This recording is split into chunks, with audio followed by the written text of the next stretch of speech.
안녕하세요. 지금부터 2025학년도 질문하는 효천 마이크로 연수 제5강 핵심 질문 탐구 모형의 이해에 대해 말씀드리도록 하겠습니다.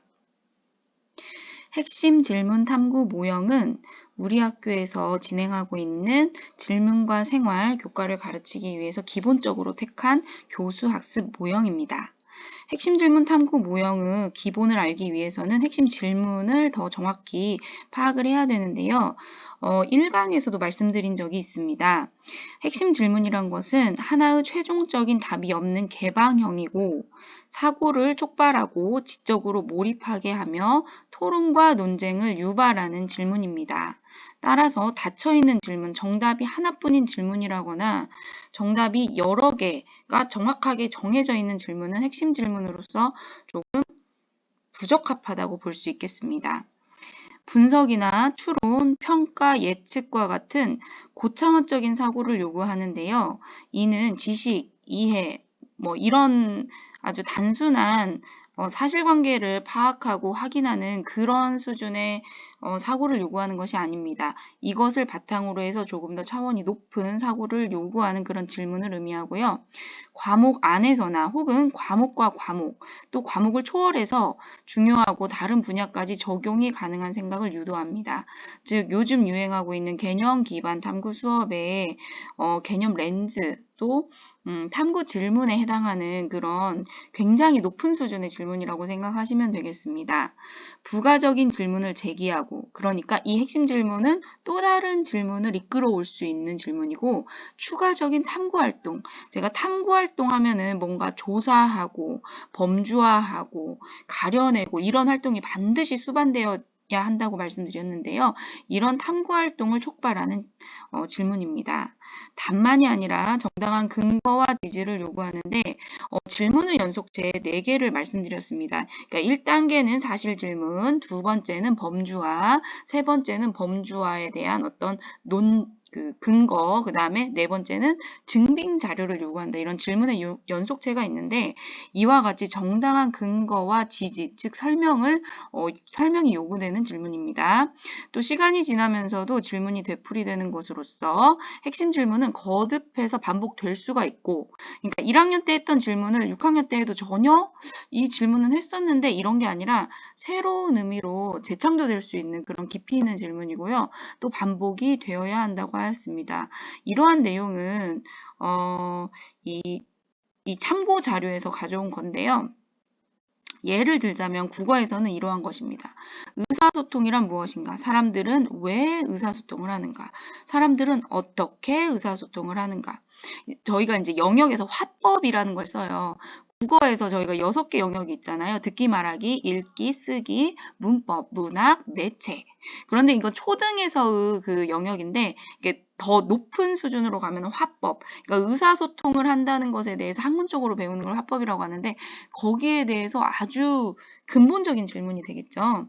이것에 대한 방향성을 가지고 우리나라의 국어 화법 교육이 쭉 가는 거예요. 자, 밑에 거 보실게요. 국어란 무엇인가? 언어와 언어 문화를 어떻게 발전시킬 것인가? 우리 국어과에서 영역으로 본다면 문법에 해당하는 거겠죠? 거기에 대해서 가장 깊이 있는 질문이에요. 이런 것이 핵심 질문이라고 볼 수 있고 국어란 무엇인가? 1학년 친구에게 물어볼 수 있어요. 그러면 1학년 수준에 맞게 대답을 하겠죠. 6학년, 중3, 고3, 대학생 다 물어볼 수 있고 그 수준에 맞게끔 대답을 할 겁니다. 그리고 그 물어보는 자체가 의미가 굉장히 있습니다. 또 문학이란 무엇인가? 문학을 어떻게 수용하고 생산할 것인가? 이건 평생교육 차원에서도 핵심 질문에 해당합니다. 자, 이러한 모든 내용들은 경기도교육청에서 2017년에 발간한 교사의 전문성과 자율성에 기반한 핵심 질문 활용 배움 중심 수업 실천 방안 연구에 나와 있는 내용입니다. 우리 학교는 이 연구에 근거하고 있습니다. 근거하여 교수학습 방법을 적용하고 이끌어가고 있는 중입니다. 자, 이제 사회 한번 더 보실게요. 우리 5학년에서는 인권을 하니까 인권은 어떻게 확장되어 왔으며 그 내용은 무엇인가? 이것이 핵심 질문이라는 것이죠. 여기에서 더 나누면 뭐 전개 질문이나 탐구 질문이나 뭐 이런 출발점 질문이나 이런 시작점 질문 이런 것들이 있을 수 있는데 기본적으로 가장 높은 수준의 핵심 질문은 이러한 것이고 이러한 핵심 질문에 아이들이 많이 노출될 수 있게 제가 강조할게요. 아이들은 핵심 질문을 만들기는 좀 어려워요. 그 전문성이 있는 교사도 핵심 질문을 만들기가 어렵거든요. 찾아내기가 어려워요. 그러니까 교사가 잘 정교화해서 핵심 질문에 다가갈 수 있도록 많이 노출시켜주고 아이들이 만들 수 있으면 좋습니다. 학생 질문으로. 하지만 정확하게 못 만들더라도 다가갈 수 있도록 도와주는 역할이 필요합니다. 다른 교과도 있겠고요. 그렇다면 우리가 이런 핵심 질문으로 수업을 할 건데 혹은 핵심 질문을 만들어 보도록 할 건데 이런 탐구 모형에는 뭐가 전제되어야 하는가? 이 학생은 이래야 합니다. 답하는 존재, 정답을 말하는 존재가 아니라 질문을 함으로써 답을 찾아가는 존재입니다. 답을 찾기 위해서 계속 질문을 만들어야 돼요. 그러니까 핵심 질문을 던질 수도 있고 핵심 질문을 들었어요. 거기에 해당하는 답을 찾기 위해서 계속 이어지는 질문을 해내는 거죠. 교사는 기존에는 질문하고 답하는 거였는데 이제 함께 탐구하는 선생님으로 변화되어야 되고 이게 전제되어야 되고 수업은 닫힌 정리에서 열린 정리로 그러니까 오늘 배운 것은 이거예요. 이거 기억해 두세요. 라고 말하는 게 아니라 때로는 정리가 되지 않은 채로 더 생각해보고 더 알아보도록 할게요. 이것에 대해서 우리는 생각을 해보았어요. 이런 식으로 열려있는 형태로 마무리될 수 있는 수업이다. 또 학습 자료는 기존의 단성적이란 건 뭐냐면 굉장히 압축적이고 정리되어 있는 걸 단성적이라고 해요. 그런 것이 아니라 다성적, 그러니까 기초 자료 있죠. 막 아이들의 의견을 막 수합해 놓다거나 조사한 내용을 그냥 1차적으로 모아놓은 그런 텍스트도 학습 자료로 활용할 수 있다.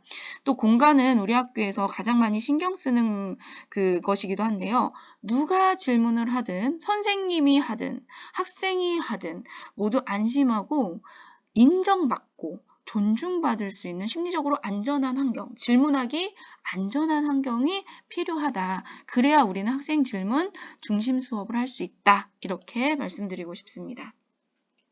첫 번째는 핵심 열기고요. 핵심 질문을 공유하고요. 탐구 의도를 촉발해서 동기 유발하는 거예요. 학습 과정을 파악하고 선 지식과 경험을 끌어들이면 됩니다. 자, 우리 학교 자료 보겠습니다. 4학년 자료인데요. 고민은 왜 생기는 것일까요? 핵심 질문에 대해서 선생님이 던졌어요. 그리고 아이들이 탐구, 생각해보고 말할 수 있도록 촉발하였어요. 왜냐하면 고민은 누구나 다 있잖아요. 두 번째, 너의 고민이 뭐니? 질문으로 한번 만들어 볼까? 이제 이 질문으로 만드는 거는 사실상 탐구하기 과정인데 생각 열기에 살짝 들어가 있는 것이죠. 학생의 선지식과 경험을 끌어들여서 이제 질문의 구조를 알아보고 과정을 파악을 해서 두 번째 탐구하기로 가겠습니다. 학생 질문을 생성하는 아주 핵심적인 단계입니다.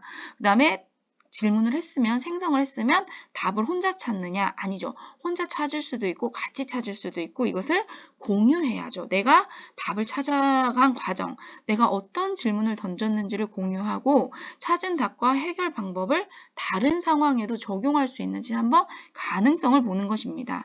우리 학교 자료를 본다면 학생이 질문을 생성하고 사실 포스터라는 것은 여기에서의 핵심 질문은 함께 협동한다는 것은 뭘까? 잘 듣는다는 것은 뭘까? 이런 것인데, 이런 것에 가기까지 학생은 어떤 질문을 만들어야 되는지 질문을 만들게 하고 다양한 방식으로 답을 찾아서 너는 어떻게 생각해 발표하게 했다는 것이죠. 차이점에 대해서 고민하게 했다는 것이죠. 세 번째는 연결하기입니다. 이게 개념 기반 탐구학습하고 매우 밀접하게 관련된 단계입니다.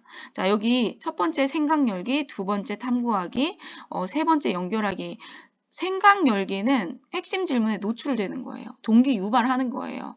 학생들이 적극적으로 참여할 수 있도록 어떻게 보면은 딱 깔아주는 거예요. 두 번째는 학생이 이제 질문을 생성하죠. 그다음에 답도 찾아가지고 공유를 해요.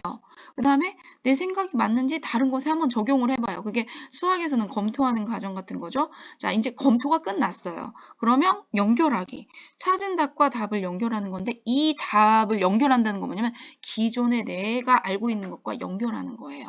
그 다음에 자신의 세계를 연결해서 전이성을 높이는 것이죠. 그 다음에 범주화를 확장시키는 거예요. 범주화시켜서. 자, 우리 거 예를 보자면 3학년에서 연결하기 나오는 거거든요. 질문에 관한 속담이나 명언을 찾아서 이제 내가 기존에 알고 있던 명언은 이런 것이었는데 질문에 관해서는 이렇게도 만들 수 있고 그러면 평화에 관한 명언이란 것은 이런 것이구나. 또 질문의 성격을 이렇게 담고 있는 것이구나. 그러면 다른 것에도 한번 다른 친구들의 생각은 어떻고 다른 것에도 한번 적용시켜 볼까? 이렇게 전이가 일어나는 단계. 마지막으로 자기화 단계는 핵심 질문에 학생이 자신의 말로 답하기. 예를 들면 1단원은 주로 질문은 무엇인가니까요. 질문은 왜 필요한가? 이런 단어는 시작 질문이 있었을 거예요. 거기에 대해서 자신의 말로 답을 하고 또 지속적인 배움을 위해서 새로운 질문을 던져볼 수 있는 거죠.